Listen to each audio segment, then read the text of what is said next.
Hello বন্ধুরা, নমস্কার, আদাব, আসসালামু আলাইকুম। উত্তম রিয়াকশনের আর একটি রিয়াকশন ভিডিওতে আপনাদের সবাইকে স্বাগতম।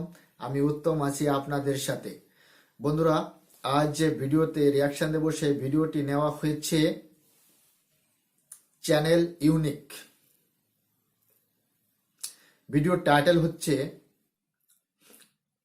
নেতাদের এই কর্মকাণ্ডে হাসি না পেলে এমবি ফেরত, পর্ব 2, 10 funny movements of politician. Video title দেখে এটাই মনে হচ্ছে বাংলাদেশের নেতাদের কর্মকাণ্ড দেখে অবশ্যই হাসতে হবে। আর সেই কর্মকাণ্ডগুলো কি, নেতারা কোন ধরনের কাজকর্ম করেছে, কোন ধরনের বক্তব্য রেখেছে, সেই সম্পর্কে জানতে গেলে অবশ্যই ভিডিওটি দেখতে হবে। আর ভিডিওটি দেখলে আপনারা অবশ্যই না এসে থাকতে পারবেন না। তবে এই টাইটেলের সাথে ভিডিওর কতটুকু মিল আছে সেটা শুধু দেখার অপেক্ষা। তাহলে চলুন বন্ধুরা, সময় নষ্ট না করে প্রথমে ভিডিওটি দেখা যাক। আর আপনারা যদি আমার চ্যানেলে নতুন হয়ে থাকেন তাহলে চ্যানেলটি সাবস্ক্রাইব করে আমার পাশেই থাকবেন, বেল আইকন অন করে অল করে রাখবেন পরবর্তী ভিডিও নোটিফিকেশন পাওয়ার জন্য। অলরেডি যেসব বন্ধুরা চ্যানেলটি সাবস্ক্রাইব করে আমার পরিবারের সদস্য হয়েছেন তাদের প্রতি রইল অসংখ্য ধন্যবাদ। ভিডিওটা ভালো লাগলে একটা লাইক করবেন, শেয়ার করে আপনার বন্ধুদের দেখার সুযোগ করে দিতে পারেন। কমেন্ট সেকশনে লিখে অবশ্যই জানাতে পারেন আপনারা কোন ধরনের ভিডিওতে রিয়াকশন চান। আমি চেষ্টা করব সেই ধরনের ভিডিওতে রিয়াকশন দেওয়ার। তাহলে চলুন বন্ধুরা, ভিডিওটা দেখি। ভিডিওর শেষে অবশ্যই আমার রিয়াকশন থাকবে।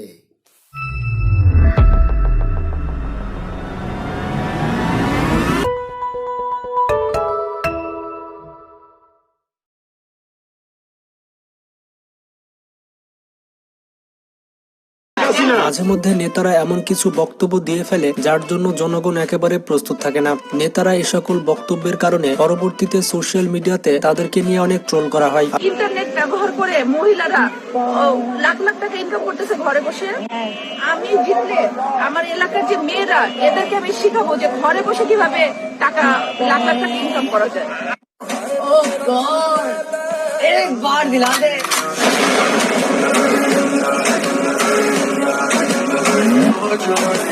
আর যেমনটা আপনারা জানেন, বাঙালি মানে অস্থির। তো আজকের এই ভিডিওতে আমরা জানতে চলেছি নেতাদের এমন কিছু ফানি বক্তব্য সম্পর্কে যেগুলো দেখার পর আপনি হাসতে হাসতে মাটিতে লুটিয়ে পড়বেন। তো এখানে এই নেতা আল্লাহর কাছে কিভাবে বিদায় নিচ্ছে দেখুন। আমার বাক্স যেন জনগণের বুড়ে ভরপুর হয়ে যায়, এই বলে আমি আল্লাহ তোমার কাছে বিদায় নিচ্ছি। আসসালামু আলাইকুম। ওয়ালাইকুম ওয়ালাইকুম, ভুলে যেতেছে, সরি। आप कहाँ थे ज्ञानी बाबा? তিনি নিজেই সালাম দিচ্ছেন, আবার নিজেই সালামের উত্তর নিচ্ছেন। বন্ধুরা, শিক্ষিত কৃষিমন্ত্রীর অবস্থা দেখুন। তিনি সবার সামনে বলছেন যে এই বছর বিঘাতে নাকি 1 মণ ধান উৎপাদন হয়েছে। এই বছরও এমন ধান হয়েছে বিঘাতে 1 মণের বেশি। এই দেশে কেন খাদ্য ঘাটতি হবে? তিনি ঠিকই বলেছেন, বিঘাতে যদি 1 মণ ধান উৎপাদন হয় তাহলে দেশে কেন খাদ্য ঘাটতি হবে। তো স্ক্রিনে যে আপুটিকে দেখতে পাচ্ছেন ইনি হচ্ছে বিএনপির একজন নেত্রী। গাইস, তার বক্তব্য শুনলে আপনি বুঝতে পারবেন এরকম কর্মী থাকার চেয়ে না থাকাই ভালো। তো আপনারাই শুনুন তিনি কি বক্তব্য দিচ্ছেন। Sorry sorry sorry sorry sorry. বাংলাদেশে তেলবাজি নেতাদের অভাব নেই। তারা এতটা তেল মারতে পারে যে সেটি হিতের বিপরীত হয়ে যায়। এখানে আওয়ামী লীগের এই নেতা বঙ্গবন্ধুর নামে কি দোয়া করছে তা আপনারাই শুনুন। আমরা প্রত্যেকে আজকে মনে রাখ করেছি, দোয়া করেছি এবং আমরা তাই মনে তার জন্য দোয়া করব বঙ্গবন্ধুকে আমরা যেন জাহান্নামের ভালো জায়গায় স্থান করে যায়। দুঃখজনক বিষয়টি হচ্ছে তিনি বঙ্গবন্ধুর জন্য জাহান্নাম চাচ্ছেন। গাইস, কাদের কাকু যখন চাকে পানি মনে করে খায় তখন তার মুখের এক্সপ্রেশন এমনটাই হয়।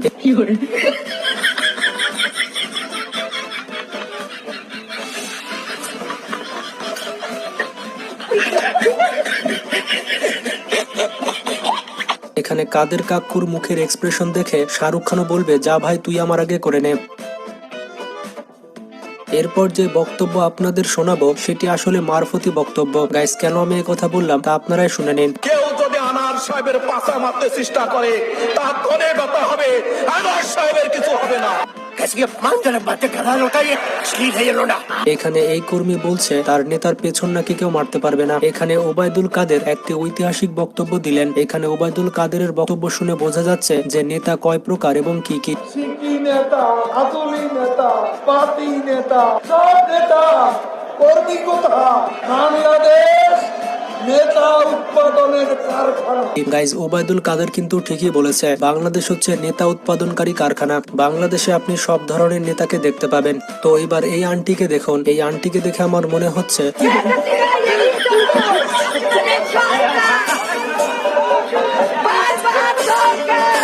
প্রত্যেক জেলায় যদি এরকম কর্মী থাকে তাহলে শেখ হাসিনার আর কোনো কর্মীর প্রয়োজন নেই।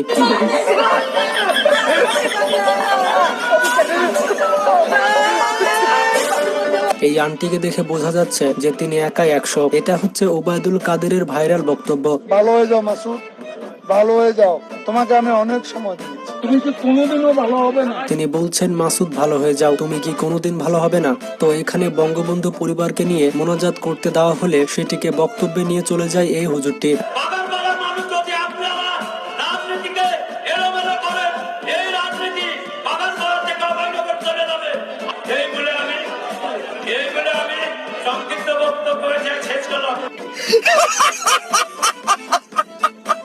এখন আপনারাই বলুন, এটি মোনাজাত নাকি বক্তব্য? বর্তমান সময়ে ভোট চাইতে হলে দেখে শুনে ভোট চাইবেন, আর না হলে এমনটা আপনার সাথেও ঘটতে পারে। এটাকে এটাকে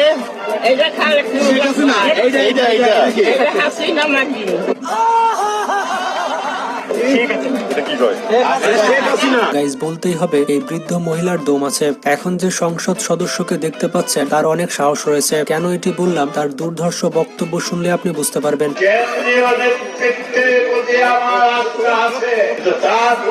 হুঁশিয়ার করে দিচ্ছি, আপনারা আসবেন, বসবেন, আপনাদের খাদ্য যত্ন করা হবে। যদি ভুল সিদ্ধান্ত দেয় কেউ বর্তমান সময়ে সাকিবুল হাসানের এই বক্তব্য অনেক ভাইরাল হয়েছে। সাকিবুল হাসান অনেক চেষ্টা করার পরও এই বক্তব্য কোনোভাবে দিতে পারছে না। আমি আবারও আমাদের শ্রদ্ধেয় নেতা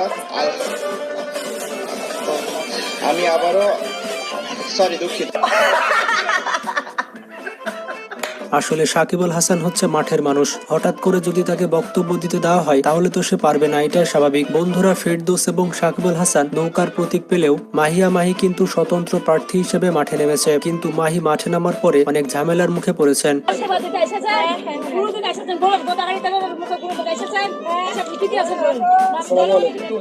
সুযোগ করে দেন, 5টা বছরের জন্য সুযোগ করে দেন, 15 বছর আপনাদের জন্য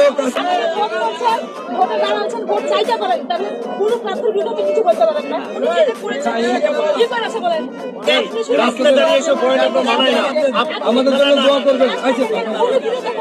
মাহি এখানে ফোনে কি বলছে তা আমার মাথায় ঢুকলো না। সে হয়তো বলতে চেয়েছে সে গণশৌচাগারের মধ্যে আছে। মাহি যখন ভোট চাইতে যাচ্ছেন তখন অনেক কটু কথার শিকার হচ্ছেন। এখানে এই সংসদ সদস্য সবার সামনে বলছেন যে নারীর ক্ষমতায়নে তিনি অনেক কষ্টে আছেন। সময় 3 মিনিটে মানুষ স্পিকার কিছু হয় না। ওই মহিলা নার্ভাস হয়ে যায় 3 মিনিটে। আর নারীর এত ক্ষমতায়নে কি যে কষ্টে আছি এই দেশের মধ্যে।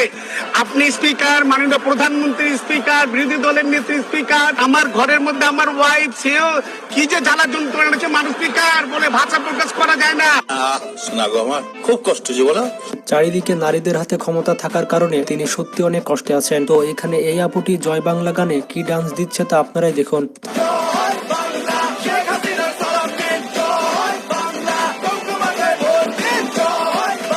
তো যাই হোক, এখানে মহামান্য রাষ্ট্রপতি কি ফানি বক্তব্য দিচ্ছে তা আপনারাই দেখুন।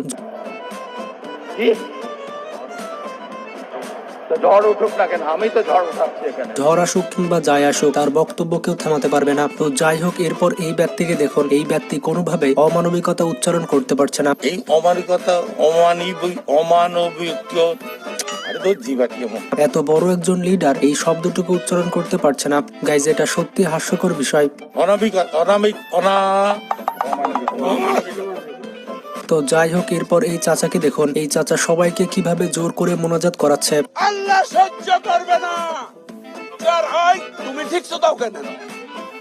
শালার পুত বলতে না জানা আবার ঠিক সুদা এই ব্যক্তি সবাইকে গালি দিচ্ছে আর আল্লাহর কাছে হাত পেতে দোয়া চাইতে বলছে, এবং এই নেতা আল্লাহর কাছে মন খুলে বিচার দিচ্ছে। আল্লাহ তোমার কাছে বিচার দিলাম। তো এরপর এই ভদ্র মহিলাকে দেখুন, তিনি সংসদে দাঁড়িয়ে ঠিক মতো পড়তে পারছেন না। মাননীয় প্রধান পটুয়াখালী তৃতীয় আমার মনে হয় তিনি সঠিকভাবে রিডিং পড়াটাই শিখেননি। 1320 মেগাওয়াট ক্ষমতার বিদ্যুৎ কেন্দ্র স্থাপন। তার এমন বক্তব্য শুনে সংসদের সবাই অবাক হয়ে গিয়েছে। শেখ কামাল, শেখ জামাল ও শেখ রাশেদ। তো এইরকম সংসদ সদস্য সম্পর্কে আপনার কি মতামত তা কমেন্ট বক্সে জানাতে পারেন। তো এখানে এই ব্যক্তিকে আল্লামা হুজুর মন্ত্রী বলা হয়ে থাকে। তিনি কিভাবে কোরআন তেলাওয়াত করছে তা আপনারাই শুনুন। তিনি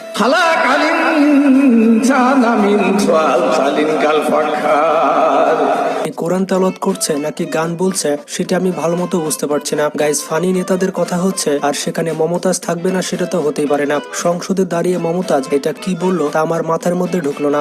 বাংলা থেকে শুরু করে এমন কোন বাংলা তর্জমা নাই যেটা অনেকবার না পড়েছি। তিনি সবার সামনে বলেছেন তিনি নাকি ইসলামের সকল হাদিস পড়ে ফেলেছেন। এবং শুধু তাই না, সিয়াসাত হাদিস, তিরমিজি শরীফ, মেশকা শরীফ, আবু দাউদ শরীফ, বুখারী শরীফ, মুসলিম শরীফ থেকে শুরু করে এমন কোন খণ্ড না। আপনারা বুঝতেই পারছেন তিনি ইসলামের সকল হাদিস পড়ে একজন গায়ক হয়ে গিয়েছেন। তো মমতাজের বক্তব্য শুনে বুঝতে পারছেন তিনি কত হাদিসের বই পড়েছেন। তাকে দেখে মিজানুর রহমান আজহারী বলবে, যা বোন তুই আমার আগে করে নে। তো যাই হোক, আপনাদের উদ্দেশ্যে বন্ধুরা, ভিডিওটি এখানেই শেষ হয়েছে দেখতে পেলাম। আর ভিডিওটি অনেক ফানি ভিডিও ছিল। সত্যি বলতে যারা এখানে আমাদের হাসিয়েছে, যাদের কথা শুনে আমাদের হাসি পেয়েছে, তারা আসলে কেউই কমেডিয়ান নয়। যে ইন্টারন্যাশনাল একটা খেলাড়ি, একটা প্লেয়ার সাকিবুল হাসান, সে কিভাবে বক্তৃতা দিতে হয় সেটাও জানে না। দেখে দেখে পড়ে পড়ে তাও বক্তৃতা দিতে পারছে না, উচ্চারণই হচ্ছে না। তাহলে বুঝে নিন বন্ধুরা কত বড় কমেডিয়ান। আর আমি মনে করি যারা অশিক্ষিত তারা যদি ভুল করে সেটা মেনে নেওয়া যায়, কিন্তু এই যে নেতাগণ, এ সবই দেখছি যে মাদ্রাসা থেকে এসেছে। এসব মাদ্রাসা সব, এরা কেউই মানে স্কুলে যায়নি, কলেজে যায়নি, এরা মাদ্রাসায় পড়েছে। এদের ভাষা, এদের ব্যবহার, এদের বক্তৃতা দেওয়ার অঙ্গি ভঙ্গি দেখে সেটাই মনে হচ্ছে, এদের ব্যবহারে সেটা মনে হচ্ছে যে এরা মাদ্রাসায় পড়ে এসেছে। তবে মাদ্রাসায় পড়া আর অক্সফোর্ড ইউনিভার্সিটি থেকে পড়ে আসা নেতাদের মধ্যে কোনো পার্থক্য নেই। হ্যাঁ বন্ধুরা, ঠিকই বলছি আমি। আমাদের ভারতবর্ষের নেতা অক্সফোর্ড ইউনিভার্সিটি থেকে ডিগ্রি নিয়ে এসেছে। সেই নেতার সাথে এই নেতাদের কোথাও কোনো পার্থক্য নেই। ভারতবর্ষে 55 বছরের উপরে বয়স, সে নাকি এখনো যুবা নেতা। বুঝতে পারছেন কার কথা বলছি? আমাদের প্রিয় নেতা রাহুল গান্ধী অক্সফোর্ড ইউনিভার্সিটি থেকে ডিগ্রি নিয়ে এসেছে, অথচ কিভাবে বক্তৃতা দিতে হয়, কিভাবে বিরোধী দলকে আড়ে হাতে নিতে হয়, কিভাবে মূলভূত সুবিধার কথা বলতে হয়, তার কিন্তু সিটে পোটাও জানে না রাহুল গান্ধী। আমাদের যে সংসদ ভবনে যখন এন্টারটেনমেন্টের দরকার হয় তখন রাহুল গান্ধী একাই করতে পারে। সেই রাহুল গান্ধী একাই দেখাতে পারে এন্টারটেনমেন্ট কাকে বলে। তার ভাষা, তার অঙ্গিভঙ্গি, তার বক্তৃতা একদম কমেডিয়ান ফেল। তো বাংলাদেশের এই নেতা, এরা তো মাদ্রাসায় পড়ে এসেছে, কিন্তু আমাদের ভারতবর্ষের যুবক নেতা 55 বছরের উপরে যার বয়স, সে তো অক্সফোর্ড ইউনিভার্সিটি থেকে ডিগ্রি নিয়ে এসেছে, কেন সে সঠিকভাবে বলতে পারে না? তো বন্ধুরা, এখানে কোনো কিছুই করার নেই। আজ আমাদের দেশের বাগডোর, সে বাংলাদেশি হোক, সে ভারতবর্ষই হোক, মূর্খের হাতে চলে যাচ্ছে, মূর্খের হাতে। আমাদের ভারতের যে প্রধানমন্ত্রী মাননীয় মোদিজি, তার ভাষা, তার জ্ঞান লাজবাব, লাজবাব। তার ভাষা, তার বক্তৃতার, মোদিজির বক্তৃতা কাটার মতো নেতা অন্তত বাংলাদেশ আর ভারতের ভিতরে এখনো তৈরি হয়নি, আমি তো দেখিনি। এত মাইন্ডেড একজন মানুষ, এটা যারা মোদিজিকে না বোঝে তারা কখনোই বুঝতে পারবে না। আমাদের যে ভারতবর্ষের যুবক নেতা রাহুল গান্ধী, 55 বছরের উপরে যার বয়স, সে যখন ভাষণ দিয়েছিল যে মেশিনের এক সাইড থেকে আলু ঢালা হবে, অন্য সাইড থেকে সোনা হয়ে বেরিয়ে আসবে। বুঝতে পারছেন বন্ধুরা? আলুকে সোনা বানিয়ে দেয় আমাদের দেশের নেতারা। সে তো অক্সফোর্ড ইউনিভার্সিটি থেকে পড়ে এসেছে, আর বাংলাদেশের এরা তো মাদ্রাসা সাব, আর মাদ্রাসার আগে পড়েনি, ভুল করে সেটা তো মেনে নেওয়া যায়, কিন্তু একজন অক্সফোর্ড ইউনিভার্সিটি থেকে যখন ডিগ্রি নিয়ে আসে, সে যদি ভুল করে তখন কি সেটা মেনে নেওয়া যায় বন্ধুরা? আমার মতামত আমি জানিয়েছি, আমার ওপিনিয়ন আমি জানিয়েছি। আপনাদের কি ওপিনিয়ন সেটা কমেন্ট সেকশনে লিখে অবশ্যই জানাতে পারেন। চ্যানেলে নতুন হলে চ্যানেলটি সাবস্ক্রাইব করে আমার পাশেই থাকতে পারেন। অলরেডি যেসব বন্ধুরা চ্যানেলটি সাবস্ক্রাইব করেছেন, আমার পরিবারের সদস্য হয়েছেন, তাদের প্রতি রইল অসংখ্য ধন্যবাদ। ভিডিওটা ভালো লাগলে একটা লাইক করবেন, শেয়ার করে আপনার বন্ধুদের দেখার সুযোগ করে দিতে পারেন। কমেন্ট সেকশনে লিখে অবশ্যই জানাতে পারেন আপনারা কোন ধরনের ভিডিওতে রিয়াকশন চান, আমি চেষ্টা করব সেই ধরনের ভিডিওতে রিয়াকশন দেওয়ার। সবাই ভালো থাকবেন, সুস্থ থাকবেন, দেখা হচ্ছে নেক্সট কোনো রিয়াকশন ভিডিওতে। ততক্ষণ সবাইকে নমস্কার, জয় হিন্দ।